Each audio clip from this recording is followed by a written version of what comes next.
এখন উত্তরবঙ্গে যে বিপর্যয় হয়েছে এই বিপর্যয়ের দায় আমাদের রাজ্য সরকার এবং আমাদের কেন্দ্র সরকার এড়িয়ে যেতে পারে না। এর দায় রাজ্য সরকার কেন্দ্র সরকারকে নিতেই হবে। সাথে সাথে আমরা দাবি করেছি জাতীয় বিপর্যয় হিসাবে ঘোষণা করতে হবে। অলরেডি প্রায় ৩৬ জনের অধিক মানুষ মারা গিয়েছে, প্রচুর মানুষ এখন নিখোঁজ, প্রচুর গাড়ি ঘরদোর তলিয়ে গিয়েছে এবং সাথে সাথে বন্য প্রাণীরা অনেক ক্ষতিগ্রস্ত হয়েছে, অনেক মারা গিয়েছে। আজকে যদি কেন্দ্র সরকার ইন্দো ভুটান রিভার কমিশন তৈরি করতো, যেভাবে ভুটান থেকে মেঘমাখা বৃষ্টি বলুন বা ওখানকার বৃষ্টির পানিতে এইগুলো ক্ষতিগ্রস্ত হয়েছে, হয়তো সেটা এই দিন আমাদের দেখতে হতো না। শুধু বাংলার প্রতি এই যে অবিচার, এটা দায়ী নিতে হবে কেন্দ্র সরকারকে। সাথে সাথে রাজ্য সরকারের এই ফরেস্ট ডিপার্টমেন্ট কি ঘুমাচ্ছে?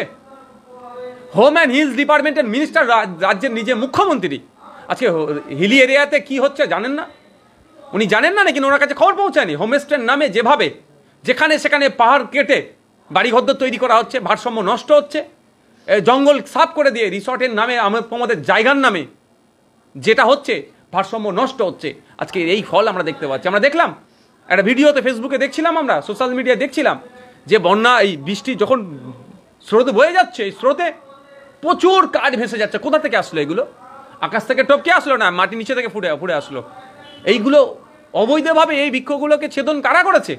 এই তৃণমূল আশ্রিত দুষ্কৃতীরা, সমাজবিরোধীরা। এই দায় রাজ্য সরকার কেন্দ্র সরকার এড়িয়ে যেতে পারে না। আর কতদিন মমতা ব্যানার্জি, 14 বছর হয়ে গেছে, এখনো ম্যানমেডের নাম করে নিজের দায় এড়িয়ে যাবেন? ভাবতে অবাক লাগছে। একদিকে মানুষ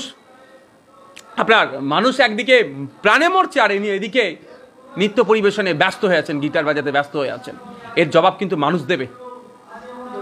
বৃষ্টি হলে বা বন্যা হলে বারবার ডিবিসির নাম করে, কিন্তু নদী খনন কি অবশ্যই দরকার হচ্ছে সরকার? দেখুন, একটা কথা বলি, ডিবিসি বারবার আমি শুনে আসছি, মানে নাবালক থেকে সাবালক হয়ে যাচ্ছে মানুষজন, যে একটাই কথা, যে ডিবিসির অপরিকল্পিতভাবে পানি ছেড়ে দিচ্ছে, এই গল্প শুনছি। এবার আপনি বলুন, আমি একজন রাজ্যের মুখ্যমন্ত্রী, যিনি বলছেন তিনি একজন রাজ্যের মুখ্যমন্ত্রী, তিনি একজন অসহায় নাগরিকের মতো কথা বলছে, যার বাড়ি তলিয়ে যাচ্ছে তার মতো কথা বলছে। আরে আপনি রাজ্যের মুখ্যমন্ত্রী। আমি আপনার কাছে আমরা জানতে চাই, ডিবিসি যদি আমাদের রাজ্যকে না জানিয়ে বারবার এইভাবে অনিয়মিত পানি ছেড়ে, কখনো আমাদের ঘাটাল, কখনো আমাদের মালদার ভুতনি, বিভিন্ন জায়গায় প্লাবিত হয়ে করে দিচ্ছে, আপনার ভাষায়, মুখ্যমন্ত্রীর ভাষায় প্লাবিত করে দিচ্ছে, ইচ্ছাকৃতভাবে ক্ষতিগ্রস্ত করছে, তাহলে আপনি চুপ করে আছেন কেন?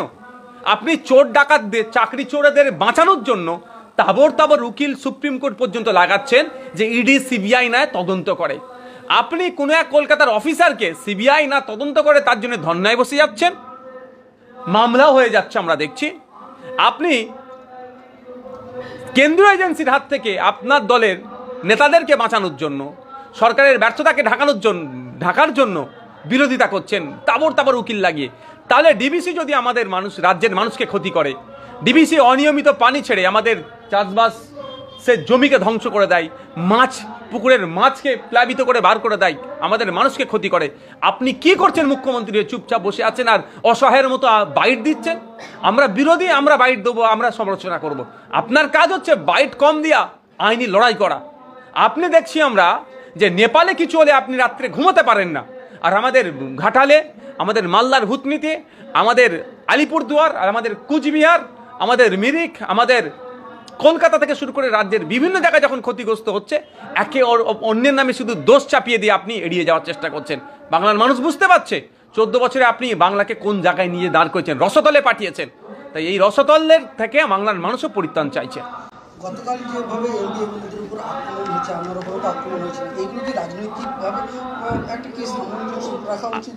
আমি দ্বার্থহীন ভাষায় একটা কথা বলতে চাই, রাজনৈতিক মতপার্থক্য আছে, ছিল, থাকবে। আর ভারতবর্ষের সব থেকে বড় মাহাত্ম হচ্ছে, ভারতবর্ষের যত পলিটিক্যাল রেজিস্টার্ড পার্টি আছে সারা পৃথিবীতে, আমার মনে হয় যত দেশ আছে, যত দেশে এই রাজনৈতিক মানে এই ভোটাভুটি সিস্টেম আছে, তাদেরকে আলাদা করবেন, সব পার্টিকে একদিকে করবেন। আর আমার দেশের রাজনৈতিক দল তার থেকে অনেক বেশি, প্রায় 2500 রেজিস্টার্ড পার্টি আমাদের ইন্ডিয়াতে আছে।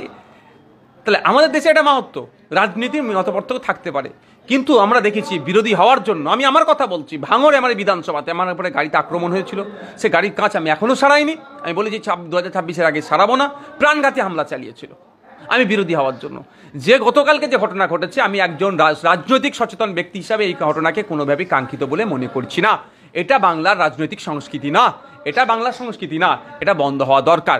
তার সাথে একটা কথা আমি বলবো, যে শাসক বিরোধী সব দলের রাজনৈতিক নেতাদেরকে, জনপ্রতিনিধিদেরকে, আপনারাও যখন কোনো ভাষায় কথা বলেন, ভাষা সংযত হওয়া দরকার। ভাষা চয়ন করার ক্ষেত্রে আপনাদের বিবেচনা করা দরকার।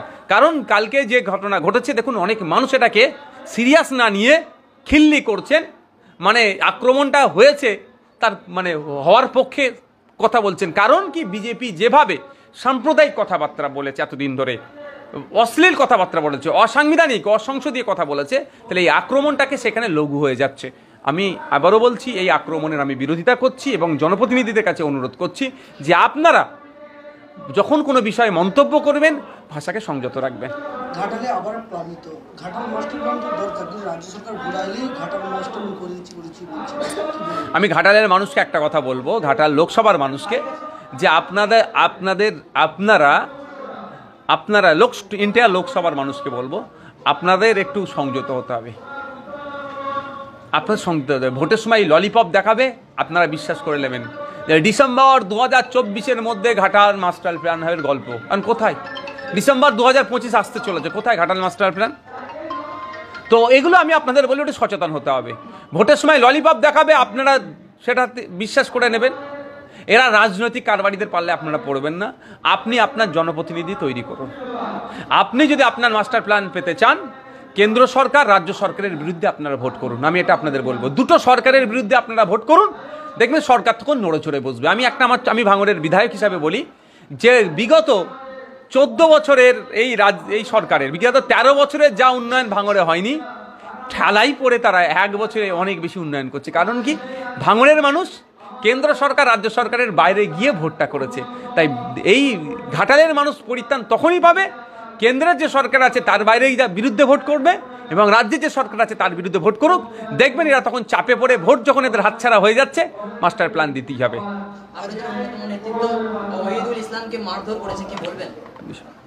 বলছি, দেখুন ওরা আমাদের সাথে রাজনৈতিকভাবে পেরে উঠতে পারছে না, দুষ্কৃতীদেরকে দিয়ে রাতের অন্ধকারে হামলা চালাচ্ছে। তবে একটা পৃথিবীর ইতিহাস, বিপ্লবের ইতিহাস হয়তো ওরা পড়েনি। আমি মিডিয়ার মাধ্যমে এতটুকুই বলতে চাই, পৃথিবীর বিপ্লবের ইতিহাসগুলো একটু পড়ুন। পুলিশ, গুন্ডা, মস্তান, দুষ্কৃতীদেরকে দিয়ে বিপ্লবকে আটকে রাখতে পারেনি। আমরা ভাঙড় সহ রাজ্যে যে বিপ্লব সংগঠিত করতে চলেছি, এই বিপ্লব একদিন সফল হবে, মানুষের ন্যায় অধিকার প্রতিষ্ঠিত হবে, সমাজ থেকে এই গুন্ডামি, মস্তানি, এই হিংসা মুক্ত সমাজ গড়ে উঠবে। আর তার জন্য প্রয়োজনে আমরা পিঠ পেতে দেওয়ার জন্য প্রস্তুত আছি। মারের পরিবর্তে মারে আমরা বিশ্বাসী নয়। তাই ওহিদুলকে যারা আক্রমণ করেছে, আমরা আইনের আশ্রয় নিয়েছি। পুলিশ যদি তাদের বিরুদ্ধে করা ব্যবস্থা না নেয়, আমরা বিচার ব্যবস্থা দ্বারস্থ হব এবং তার মাধ্যমে শাস্তির ব্যবস্থা করব। দেখুন, আমরা চাই বিজেপি তৃণমূলের বিরুদ্ধে যত সেকুলার মাইন্ড যারা প্র্যাকটিস করছেন, সেকুলার যারা বিশ্বাসী, তাদেরকে নিয়ে আমরা ঐক্যবদ্ধ হয়ে এদের বিরুদ্ধে লড়াই করতে চাই। জাতীয় কংগ্রেস, লেফট ফ্রন্ট, আইএসএফ, আরও যে সমস্ত রাজনৈতিক দল আছে, অনেক সামাজিক সংগঠন আছে, তারা সরাসরি পলিটিক্সে অংশগ্রহণ করবে না, ভোটাভুটিতে অংশগ্রহণ করবে না, কিন্তু তারাও আমাদেরকে সাথ দিচ্ছে।